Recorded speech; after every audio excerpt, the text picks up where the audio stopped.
Balikan natin si Senador Bato de la Rosa. Abay nagpasaklolo sa Korte Suprema para humiling ng TRO laban sa posibleng pag-aresto sa kanya. Detalye ng balita mula kay Radyo Man Jairus sa Piña, Florida. Jai? RMN Live Report!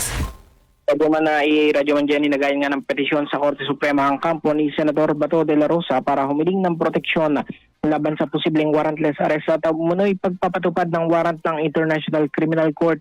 Ayon sa Torion Law Office ni Attorney Israelito Torion, inihain nila ang urgent manifestation with omnibus motion para questionin ang subpoena na ipinadala ng Criminal Investigation and Detection Group o CIDG na nag-uutos sa senador na humarap sa Camp Crame sa May 14. Sa inihayang motion, ginit ng kampo ni De La Rosa na walang inilabas na warrant mula sa anumang korte sa Pilipinas kaya hindi mo maaaring arestuhin, ikulong o isuko ang senador sa foreign authorities. Walaan nila nga sapat na lokal na investigasyon laban kay De La Rosa at hindi rin naman maaaring gamitin ang subpoena bilang paraan para dalhin siya sa kustodiya o habang hinihintay ang posibleng red notice o ibang kautusan mula sa international bodies.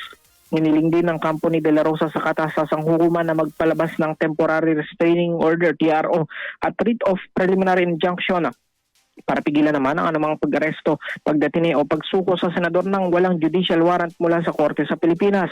Binanggit pa sa motion ang naging sitwasyon ni dating Pangulong Rodrigo Duterte bilang dahilan kung bakit dapat umunang kumilos agad ng Korte Suprema bago pa maging mahirap ang judicial review kapag nailipat na sa dayuhang kustodiya ang isang akusado. Kasama mo sa DSXL RMN Manila, Radyo Man Jairus, Peña, Florida, Tatak RMN.